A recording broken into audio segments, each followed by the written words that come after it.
Welcome back to the show. My name is Clodagh Higgins, and this is Agency Life. Today, from Denver, Colorado, we have Stephen from Wit Digital. Welcome to the show, Stephen. Thanks, Clodagh. I appreciate it. This is going to be a lot of fun. It definitely is, that's for sure. How, in goodness name, did you get into the crazy world of agency life? Oh, wow. I think probably like a lot of us, we kind of fell into it, right? And so I got into agency life in around 2005. I started a mortgage company, and in 2008, that mortgage company abruptly went out of business What based on happened everything. there? Yeah, based on everything that happened in the economy and the big Yeah, mortgage crisis of 2008. And, I was a lot younger back then, and I didn't really know some of the signs in the writing on the wall to look at, where in hindsight now I could have made some pivots and made some changes, but I mm, just wasn't aware enough back then. I didn't have enough business experience, and I didn't have enough just awareness around, hey, this could actually end. I just thought, oh, we're going to be fine. Um, and so when basically we went from making money and being a profitable company to no income and no way to make income in about 72 hours because they shut down all the lenders that were funding all of our mortgages. wow. And I was also growing the company partially on debt because we thought, well, we Right. have lots of income. Let's grow it even faster. So I ended up with about just over $100,000 in debt from that, no income. Fortunately, I was living with a buddy. He let me stay there for a while without really paying rent. And once the dust kind of settled, I took a step back. So I took a job making just a little bit of money to basically help pay for my car and some food. And then once the dust settled, I took a step back and said, okay, what did I learn that I could potentially use? Because I knew that I wasn't meant to work for somebody else. Right. So I said, okay, what skills have I learned? And SEO was one of the things that I learned to grow the mortgage company. So we used to rank for all these big national terms. And I was like, okay, well, I bet other businesses probably need this too. And I had a friend who said, I'm looking to get out of my job. I would start something with you. So in 2009, we started our first agency. And I started with a partner, which we can talk a lot about what I Yeah, learned from please that do. and why I'm not in that business anymore. Um, but that was really how I started. I just took a step back and said, okay, Right. what skills did I learn? And I know I want to be a business owner. So let's go. And it was SEO for any particular type of business? Or how did that agency develop? Yeah. So the first agency, I didn't know a lot about ideal client and picking a niche and all this. I was just like, oh my gosh, I don't know. We just got to get clients. Like Right. anybody that wanted marketing and anything they wanted, right? If they wanted us to design a flyer, we would be like, okay, yeah, we can figure that out. So we said yes to everything. Right. Um, but yeah, so it started more in the local service-based businesses, right? Because I think we were able to have more connections here local in the Denver market. So we had auto body shops and attorneys and HVAC and AC companies and plumbing companies and we had a dog shampoo company, just anybody, right? Anybody Anyone. we could get our hands on. Right. Um, and so it did start primarily as like a local service-based business. Like we never really got into e-commerce and big national campaigns and stuff. Hmm. But that's where we initially started with that one. And how long did that go for? So that went from 2009 to 2014. Right. I learned it, and the company did really well. So in 2012 and 2013, we won fastest growing company in Colorado within kind of our little income by Wow. the Business Journal here in Denver. Yeah. And that was great. And what ended up happening is that myself and my partner had two different visions of what you do when you start to become successful. And mine was you invest back into the business, you grow the team, you grow for this very long term. And his was a little bit different. Hmm. And at first, when I started to figure that out, and even after the separation of the business, I was frustrated. But now when I look back on it, And I was frustrated at him and myself. But now when I look back at it, I say, oh, well, I just didn't know the right questions to ask about a partnership in the beginning, because Right. there's nothing wrong with his vision and there was nothing wrong with my vision. We just Nothing at were all. unclear Yeah. about what we both wanted. Yeah. I wanted to grow something bigger for long term and have an impact on the employees. He wanted to grow something that allowed him and his family to travel and kind of just make money without a whole lot of effort. Right. And how did that manifest? What was the first early signs? Without, obviously, you can look back in hindsight and go, we had different visions, but what were the things that were breaking early on in that you went, something's off here? Communication was a big one, and leadership within the culture was a big one, Right. where I thought it was very important that we focused on the people, Yeah. but within his vision, it was the business was there to support him and his family. Right. Again, neither one is wrong. No, We no. just lacked the clarity between the two of us. Yeah. But that was a lot of it, is like the people, the culture, things that were really important to me. Yeah. That started to break. And that would cause obviously friction, because Hmm. you're speaking in two different languages, because you're like, right, we're going to do this, and then he's saying we're going to do that, and it's like, that doesn't make sense. it's Yeah. it's so interesting. That is an area that so many times, even if it's an agency on their own, they think everyone knows their vision and their why, and usually it's never been sat down and documented. It's Yeah. the first exercise I do with agents. I don't care how old they are. I don't care how, oh, we did our business plan last year. I don't care. I was going, why are you doing this? Why? Does everyone know?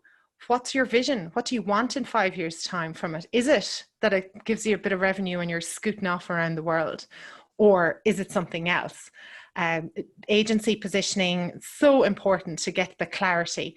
And it's a great exercise to do with your team, to go, look, let me give you a bit of a story. This is why I started the business. This is why I'm doing this and not doing a job. This is the boat I want to build and the company I want to build with you.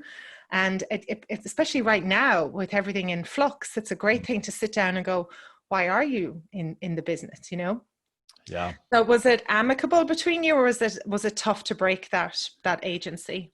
It no, it really wasn't. It really wasn't amicable. I mean, I was willing for it to be, and I think, if I'm just being very honest and thoughtful about it, I think it really hurt his ego, that I didn't want to be in business with him. I think that was the big thing. Ouch. And uh, it took me a long time. It took me probably 6 to 8 months to really actually share that message of, hey, I don't really care where the business goes or who actually ends up owning it. Cause I tried for a long time to buy him out and it just wasn't working. Mm, And so at the very last minute, like very, very last minute, he said, well, fine, I'll buy you out. And I was like, I don't care. It doesn't yeah. matter to me. I just don't want to be in business with you. Right. And so, yeah, it wasn't super friendly. It was as friendly as we could be. I cared very deeply for the people, and wanted to do what I could that was best for them. And how is that agency going now? It lasted 18 months. I'm shocked. Yeah. Yeah. No, It if you don't care lasted. about the people, it's not, you can't. It doesn't matter whether it's a car wash, whether it's an agency, whether it doesn't matter. You have to invest in your people. Yeah. Yeah, you knew that. So that's two big skids on the ground that you've had in such an early part of your career. What happens when do you have a default place that you go to, or reactions that you have? Is there an overindulgence in food or some drinks, or do you Um, party? Do you hide? What happens to you when these things happen?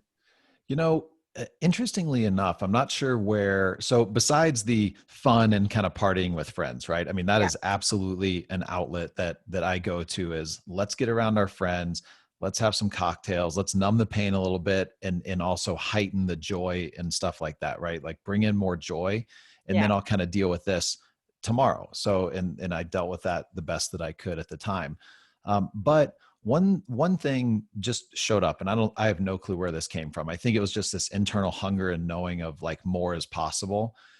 Was starting to read personal and professional development. And that's, I had, when the mortgage company ended, I had no job really. I had no money, so I couldn't do anything, and I Mm, had a lot of time. right. So I just started reading everything I could get my hands on. And I mean, my wife at the time now, we had started dating just shortly after all of that, and I would wake up at 4:30 and I would read for an hour or two, and that was kind of one of those outlets that just felt good. I was like, I knew that things were possible, Right. and I didn't know Yeah. how, but I knew that other people were doing it. And so I was like, well, they're reading this book, I should read this book. They're listening to a Tony Robbins CD. Fine, I'll listen to a Tony Robbins CD. And this was kind of, I mean, YouTube was around, but nothing like it is nowadays, right? Like, I mean, it was slightly harder to get Totally. information. I mean, I had like Yeah. tapes and CDs. Yeah. Yeah. That's so funny you mentioned Tony Robbins. The same thing. He got me through a breakup 17 years ago. Yeah. I had a big ass job and I was breaking up with someone, and it was like I couldn't, I was working with lots of men. I couldn't express any, there was no time during the day to be emotional. So Tony Robbins, I tell you, those CDs, he got me through. I'd get up in the morning, drive to work, listen to them, might have a little cry, whatever, and then just turn it on, get into the office. And I did Yeah. his CDs got me going to and from work Yeah. for a very long time. And it is actually, it's funny that you brought that up, because it just reminded me of that. The personal development books, the YouTube videos that are out there right now.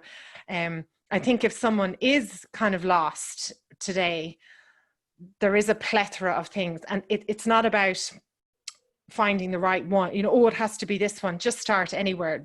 Yeah. Listen to your gut, right? And go, what's calling you, and go there. Oh, Clodagh, I mean, we talked briefly about intuition, right? And I'm a huge proponent. And this is one of the things I teach within our staff. I feel like it's one of the greatest hidden gems, right? Is intuition and gut and the ability to use our emotions as a guide and all of this kind of stuff. But yeah, just start somewhere. Just Yeah. listen to something, and then based on that interview, go kind of here and go there and go there. Right. Yeah. Like Yeah. Or even if it's like throw on a bit of Netflix, go to the documentaries, or go, look at some of there's yoga things, and there's all sorts of, whatever you start, it's the stepping stone, and it'll lead to other things. So yeah. within this time of reflection now, your second time of personal development and going back to that place, how come Wit Digital came about? Yeah. So, like I mentioned, it took about 6 to 8 months to kind of separate from Mm, the partnership of my first agency. And for about 6 months, or a huge majority of it, I was going down the path of attempting to buy the business. right. Well, it just wasn't going anywhere. And so at the last minute, he came in and said, "Well, fine, I'll just buy you." I was like, "Great. Yeah. I don't really care.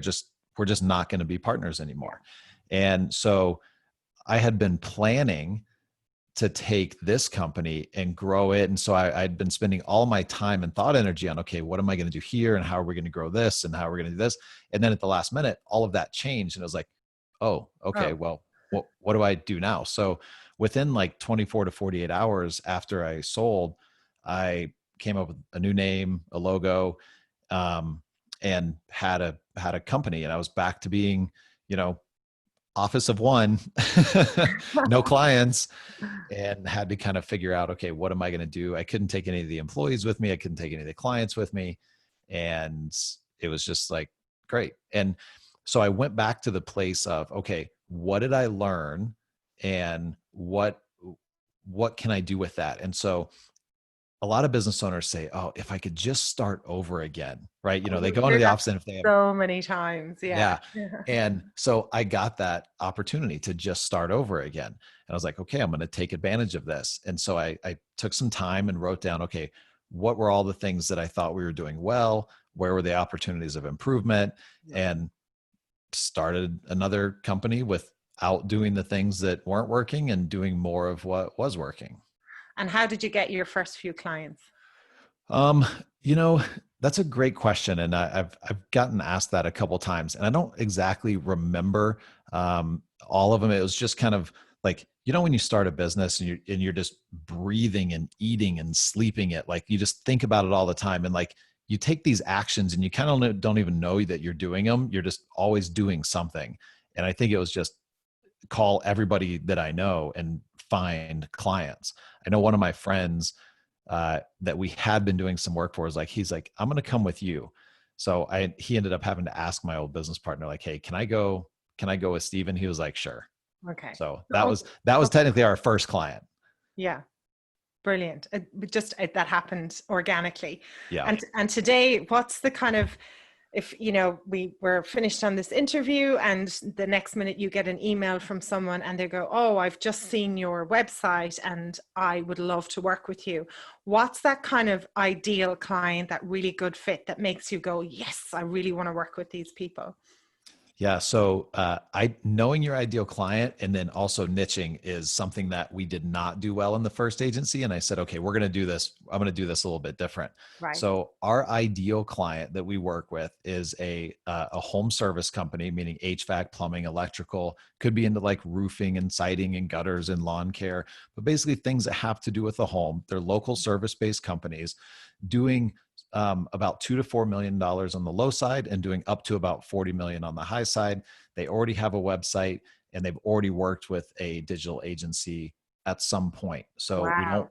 generally like to be there first because we've Okay. learned that it just That's wasn't a good. good fit for us. Yeah, I like Uh, that.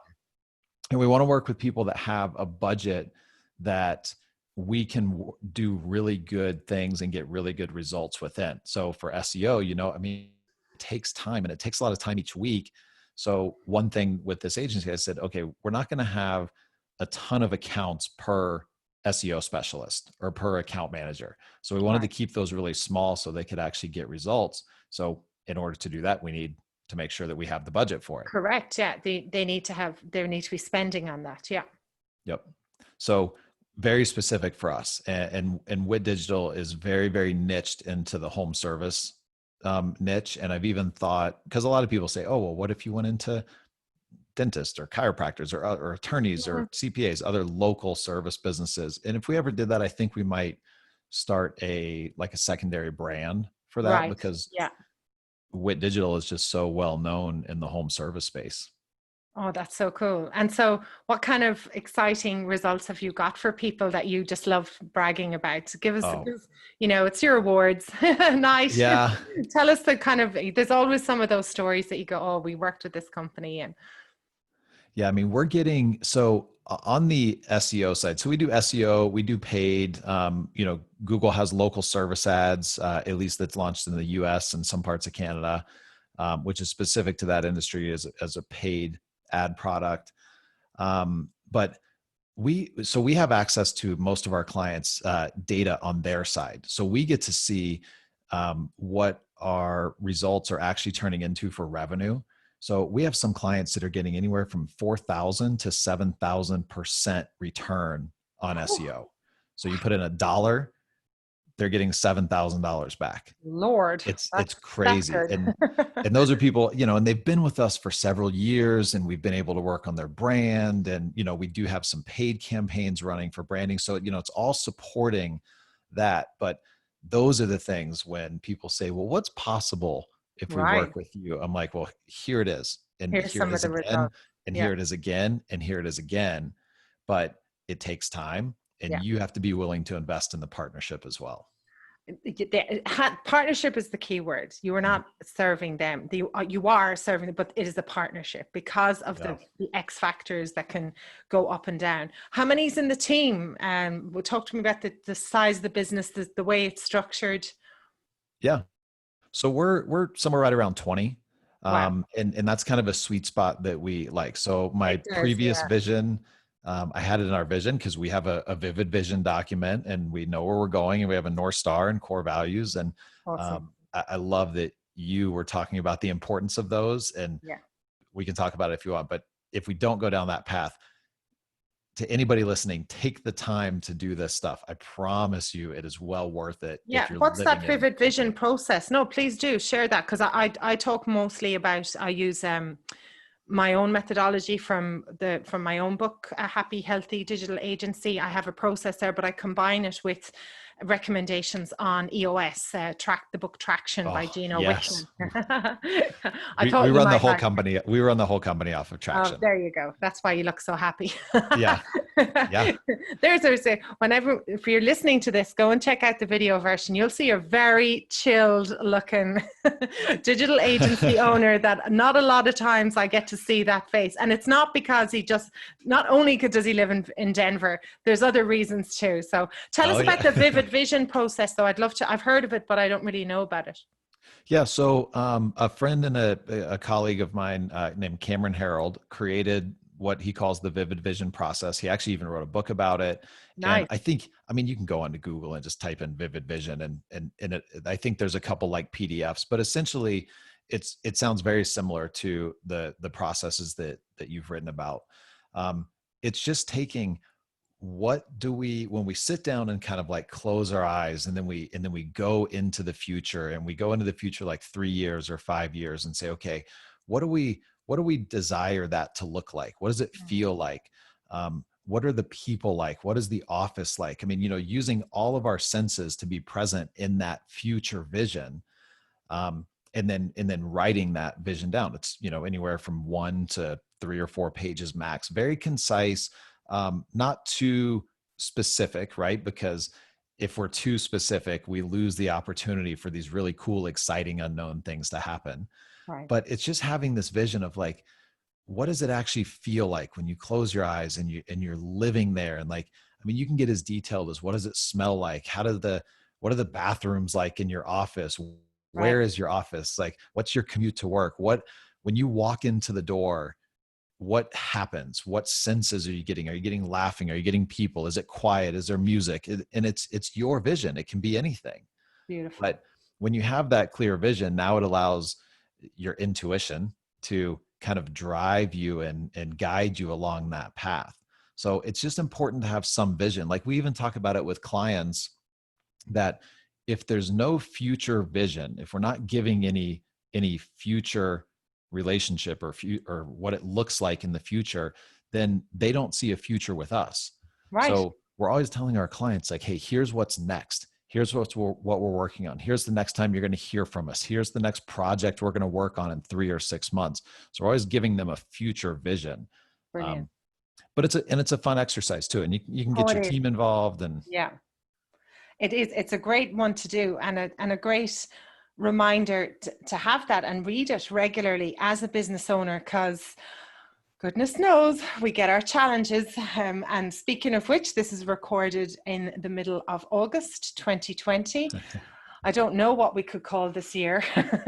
oh my gosh, it's Uh, yeah, an what's your exciting word year for of the year? interesting.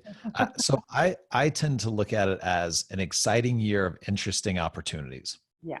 And some people don't necessarily like that much positivity in it, but look, there's certain things in life that we can control and certain things we can't. And I'm not going to be involved in the government and trying to get them to say, oh, should we open, should we not open, do I have to wear a mask, do I not? And if I'm not going to put my time and energy into those things, then I'm not going to think about it. I'm going to work within the guidelines and stuff that we have currently, and just look for the opportunities and focus on helping as many people as we can. Focusing on what is within your control, Yeah. without a doubt. How has the last few months for you been? Was there a quick knee-jerk reaction when in the beginning from your clients, or how was that? How has the last 6 months been for you overall? Yeah, we've been very fortunate because all the plumbers are still working. All Correct. Yeah. the all the HVAC More than ever, because technicians. more than ever, Uh-huh. 'cause people are sitting in their homes going, do you know that bathroom? Like, Oh yeah. yeah. I work with another agency called Impact. I don't know if you've ever heard of them. Mm. You'd love Marcus. I'm a massive fangirl. There's Marcus Sheridan. He's written a book called They Ask, You Answer. He has had this incredible life story and journey of business and ups and downs and highs and lows. But while he's been in the agency path, he used to be full-time in a swimming pool business. And it was the swimming pool business that he learned how to do digital marketing. He told himself he's still an owner in that business, and it has never been busier because people now are staying at home. So anything to do with home improvements, fixing the home, that ecosystem, while has altered somewhat, I'd say there's stipulations about masks and PPE and things about going to someone's home, but technically it's never been more thriving, right? Yeah, absolutely. And one of the ways, so one of my mentors when I started Wit said, he was the one that actually told me, he said, pick a niche. Yeah. The riches are in the niches. And so he gave me 4 criteria when picking a niche. And I don't remember what 3 of them were, but one of them was pick an industry that's resilient. Right. And I came out of the mortgage industry, which is generally is not very resilient or is not very consistent. And we had a couple home service company clients. I had a friend that had a huge plumbing company. He sold that, or he started a coaching agency, then ended up selling it. And he brought me in to start speaking when this thing was small. And that's how we got into it. But I consciously chose the resilient industry. Fantastic. Yeah, good tip for that, for there. I like that. The riches in the niches. I haven't heard that before and I don't know why. That's really good. That's so cool. With the team of 20, what is the office structure like? Are you a remote team? Are you a hybrid team? Or what way was it and what's changed? Yeah, so it was all local. We had Right. a couple contractors that were in different areas. Either they desired to be a contractor and they earned that, Mm, or we just didn't need that specific skill set full time. But we got up to over 20 in the office here in Denver, and that was when our old Vivid Vision had about 40 to 50 employees, and we changed that. I was like, maybe not. And so when COVID hit, we shut down the office pretty early, just because why not? We have the capacity to do so. right. We have Yeah. the ability to, help people make decisions with whatever they felt most comfortable with, Yeah. and just be safe. Be So safe. Exactly. yeah, Yep. so we shut down pretty early, and we went remote. I mean, over the course of one day. And we already had pretty flexible schedules where there's, unlimited paid time off, all the kind of agency type stuff right now. Get your work done and you can kind of do whatever you want. So we were able to go remote pretty quickly. And we had a couple people that wanted to go full contract. And we're like, okay, if this is what you want, Right. we'll support you. Because again, it goes back to the people. Like, if they desire that in their life, why I'm going to help coach them on how to do that, as opposed to the opposite. Right. Um, and as of right now, as of August, the office is open for people that want to come in to Yep. use it. And we've had a couple of like 2 or 3 smaller teams that will go in and do they call them on-site, off-site meetings.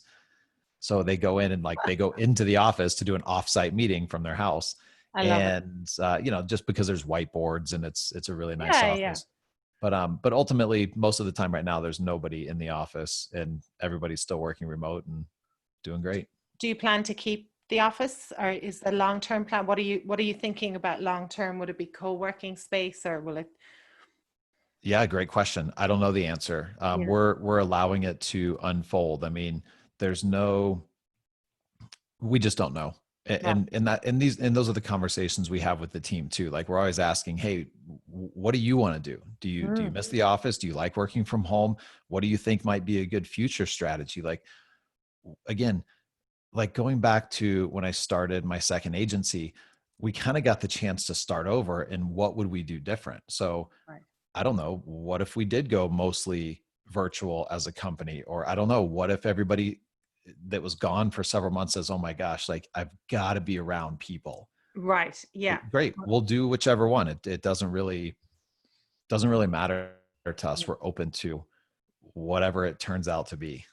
Have you any tips for any agency? There's a lot of agencies who are 6 months into this now, and there's some fatigue that has kicked in. Has there anything that you've overcome with your team that you could share with others about how to keep people working remote on a long sustaining sort of way. Like, it's great that they probably getting into the office has provided a break, but are there any unique culture things that you guys are doing to keep that momentum going and keep everyone motivated?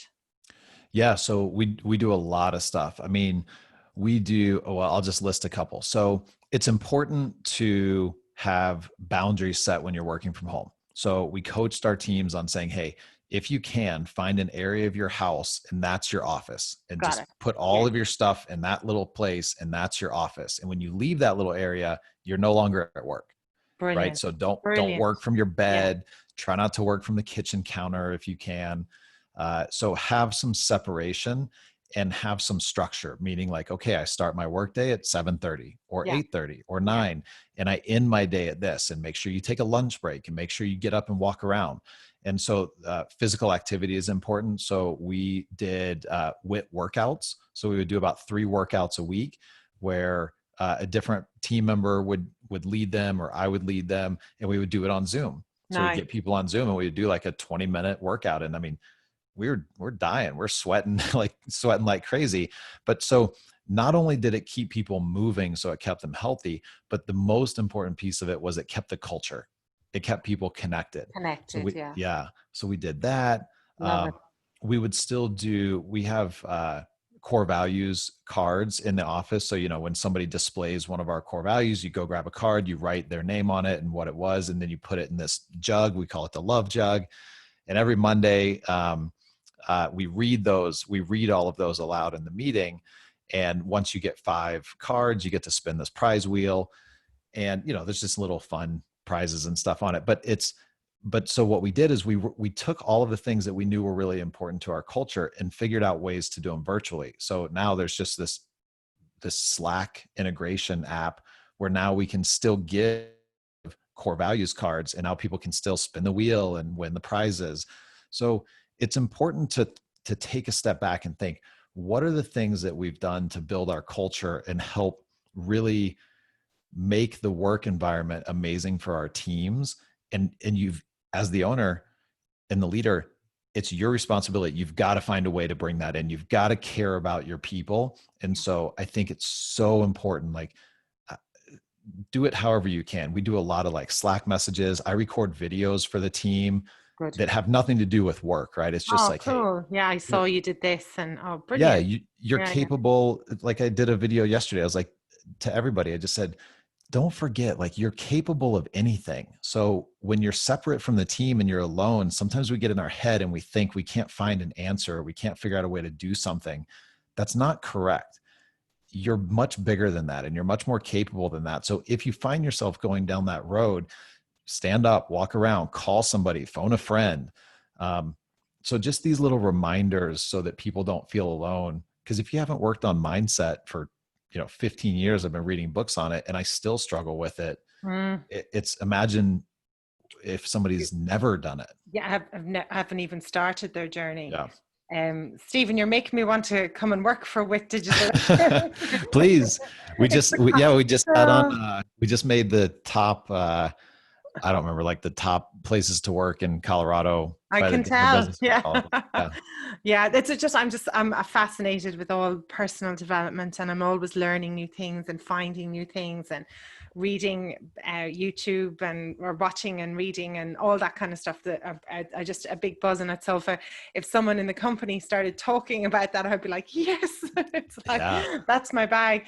Speaking of culture things, I saw a very cool one actually, and I'll share it here because we're at a bit of a sticking point now. Some people have just had their first holiday. Like this week, I've spoken to one of my clients this morning, and finally, I was forcing him to try and take a few days, but I think I got him put down tools for a couple of days. But he's now in a different location, away with his family for 10 days. I'm like, yes, this is awesome. But a lot of agencies have been head into the wall, like foot to the floor, do or die. I'm not going to let this pandemic ruin my agency. And they have really been pushing themselves, which means the team is pushing themselves. Mm-hmm. And now we're at the end of a summer, about to go into the school kind of cycle. And some people hopefully they have, if not booked a holiday, are on a holiday right now, Mhm. because that fatigue is very real, and the owner has to take that time, you know, to invest in it. So if anyone's listening to this, not like, get the time booked in, and also make sure your team is booking in the time. Yeah. But that reminds me of a really cool um it was like a culture evening kind of thing that I can't remember which company it was. I don't remember which agency, but they put up on Zoom. They were doing a Zoom beer testing, beer tasting. And so a few bottles of beer had arrived to their homes with a tasting card. And there was a little kind of education around this beer and where it comes from. And it just looked like the simple, like just like little bottles of beer, something different, you know. So I thought I'd share that with anyone. I thought that was a cool Oh, I idea love it. as we run out of things. we Yeah. should we kind of go, God, we've done everything now, but there are still lots more things to do out there. Well, and I think so. There's an interesting point in there when you say, we've run out of stuff to do, right? Sometimes as entrepreneurs, we think we have to create something new every time. But a lot of times, the consistency of something that works is actually really good. Yep, And so routine. just do it, just keep doing the same thing. Like, so we still do, we started doing Friday happy hours on Zoom, and they were Right. in now, and they're themed. And so we had Ah, pirate theme. It's Star Wars theme. I mean, it's crazy. And people, we show up in crazy little outfits with, Zoom backgrounds behind us. awesome. Um, and so it doesn't always have to be something so different, right? Like Right. for the owners, like just do something that works. Just give a word of encouragement, every other day. Like I have a reminder that pops up every day to give somebody from the team positive feedback. And I'll Brilliant. go and Yeah. look for something there. And it's those simple little things that make the big differences. It doesn't have to be, we're not all Google and Zappos and I know sorry, we Google don't. Google have a lot to answer for. Just, Yeah.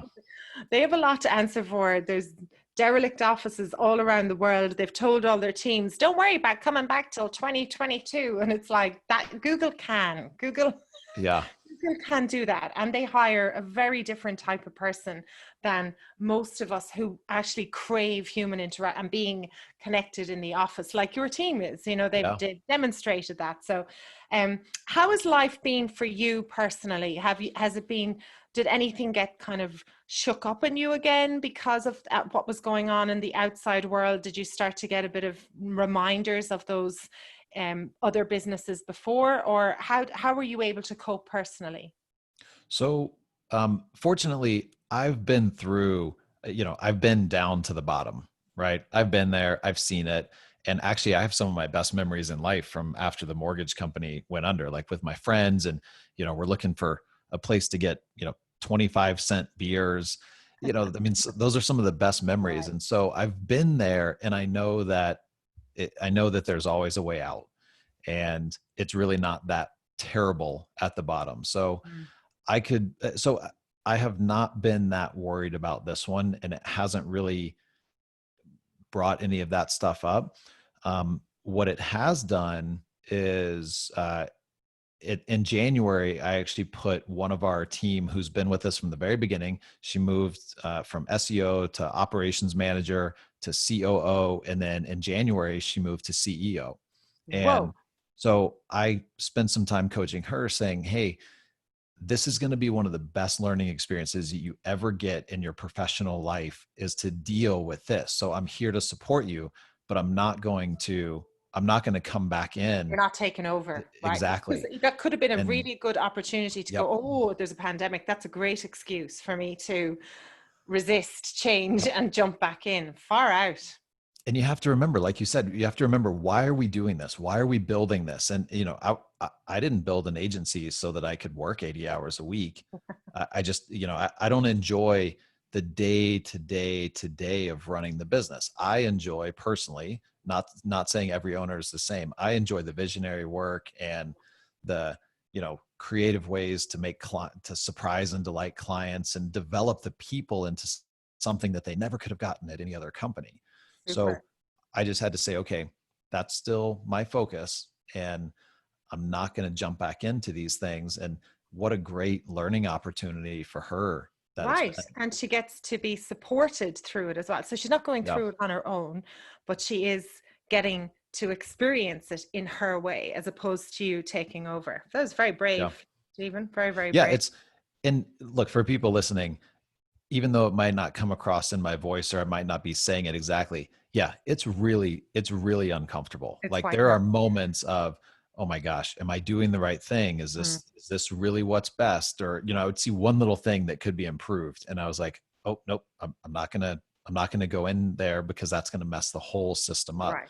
So Yeah. yeah, don't get me wrong. There are the ego in the mind plays funny tricks and it puts funny thoughts in our head, and those are very real. It's just I just chose, nope, I'm not gonna buy into that. Brilliant. What's your, do you have a way of balancing yourself, your life? Do you have daily routines, or is there some sort of formula that keeps it all together? Because you look very cool, can and collected, Stephen. Well, it almost this will sound like almost it's a plug for what you help people do, but I mean for the business we use traction. Right. Just follow traction, right? Like set up the business like that, follow it. It works. It's super easy. Tweak it and make it yours. But I Yep. mean, look, it's already right there. Don't reinvent the wheel. So, and we follow the level 10 meeting structures for every department. I mean, it took us a good year and a half to really implement it, It but does take a while. Yeah. yeah, but now we just follow it. So that's super helpful. And I use it, right? So like the issues list, if I have a thought, I put it on the issues list. I don't go Well, Slack you don't somebody. slack someone in the middle of the day and ask them to No. drop everything to deal with Nope. something just because it came across your head. Oh, interesting. Oh, what a surprise, right? What an amazing idea. Mind Um, blown, Stephen. yeah. Mind blown. And So, most and of then the they're like, time, they're not very productive. And I'm like, you've interrupted them 10 times today ye- with thank you. random thoughts. Hmm. It's like, Because generally the owner is the worst person at it, right? We're the ones that are the worst, and we have to fight our ego to say, wait, you know what? My thought actually isn't even close to the most important thing in that employee's life or in that situation. right. It can wait. Yeah, it So can wait. follow traction. I believe in it fully. Yeah, And then, other routines are, I'm a big believer in meditation. So I have a meditation practice every day. I have a journal practice. I generally do some sort of physical activity or movement, even if it's just like a 10 or 15-minute walk. Like, we're meant to move, right? We're not meant to oh sit. God, yeah, we are. Yeah. Um, and those are the most. I mean, I do from a scheduling perspective, like I don't do, Wednesdays are mine. Nobody schedules anything. Nice. Tuesdays and Thursdays I have open for, I'll do like client calls if they really need it, or I'll do like, lots of stuff with the team Tuesday and Thursday. And I use different Calendly links so that it's Yeah. like, hey, if you want to book something with me, like here's your link. Here, you're a client. Great. Yeah. Here's your link. So you get Tuesday and Thursday. Right. And then Monday I do leadership stuff. Wednesday, and generally Wednesday and Friday is just open. Like Got I it. don't, no phone calls, very limited interaction, and that's what I use for like.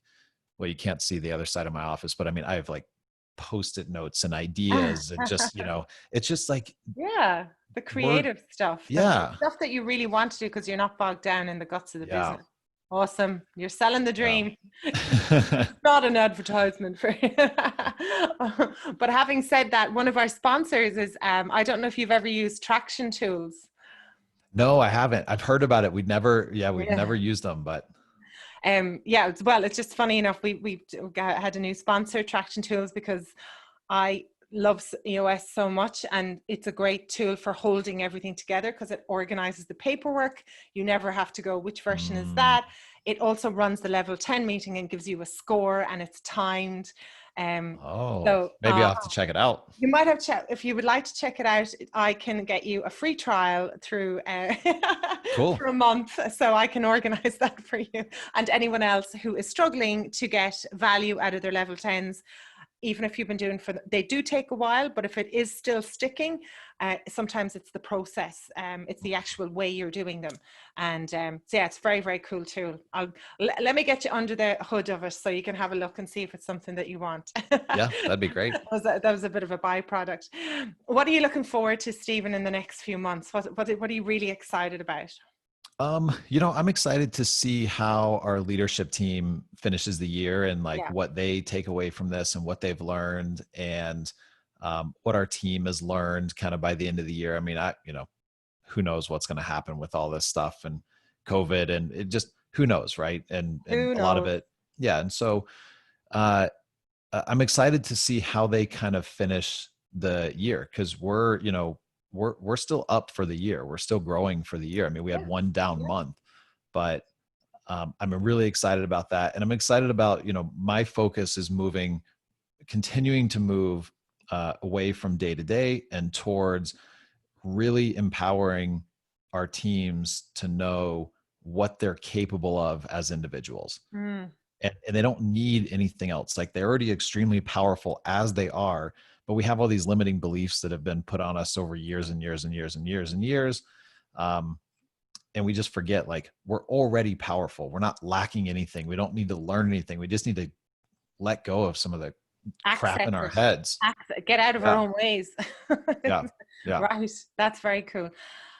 What parting tip and advice can you give to an agency owner out there today, Stephen? Say maybe somebody perhaps is a little bit not perhaps as positive as you are feeling about what's coming out. What advice would you give them right now to help them and turn them around? Yeah. So you can tell me this one may be a little harsh, but it's kind of the one that comes to mind. Um, so we get so caught up in thinking that we have to create the perfect system and the perfect solution and we have to fix everything and everything has to be working perfect, and then when it's all working perfect, then we can take a deep breath and go and relax and live our life. That's not how this works. We must learn how to find fulfillment in each moment. So in the grunt work and in the grind and in the successes that we're experiencing, just learning how to find fulfillment in the moment is one of the most important things that I could ever tell anybody, especially a business owner, to think of.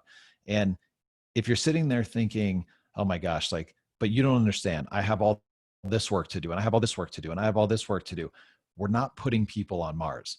We're running an agency that truly, truly is relatively simple. When it's complicated, we're the ones making it complicated. Right.